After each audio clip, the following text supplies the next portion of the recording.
बहिणी झाल्या आहेत का? अगं माझ्या दादाला आज पाहुणे बघायला येणार आहे. ती खूप हुशार आहे, ती खूप शिकली आहे, नोकरी करत आहे, स्वतःवर स्वावलंबी आहे. हो येते ताईसाहेब.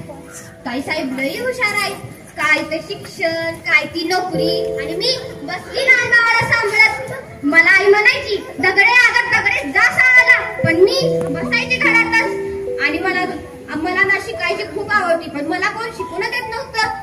आई म्हणायची सगळी म्हणून मला सगळी म्हणत होते तू दगडच आहे, दगडासारखीच आहेस, म्हणून दगडासारखीच आहे. ताईसाहेब किती हुशार आहेत म्हणून त्यांची सगळी किती कौतिक करतात आणि मला सगळी नावच ठेवतात.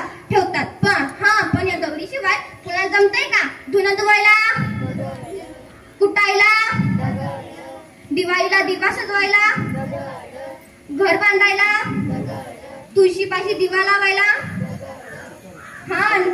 अन्न देवाजवळ दिवा लावायला बी.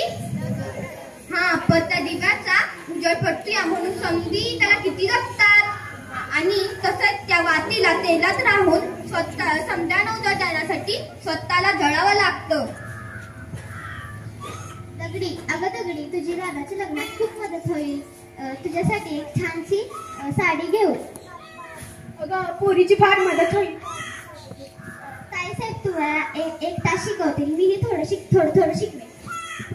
पण मी एक बोलू का साहेब? मला ना साडी चोळी काही बी नको. मला फक्त ना शिकायचंय, स्वतःच्या पायावर स्वावलंबी व्हायचंय. समधी मला दगड असे म्हणत असतात, पण मला स्वतःच्या पायावर स्वावलंबी होऊन पुढे शिकून मला काहीतरी मोठं काम करायचंय.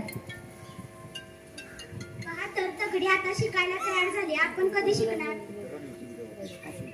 शिकलेल्यांना शिकवा, शिकलेल्यांना शिकवा.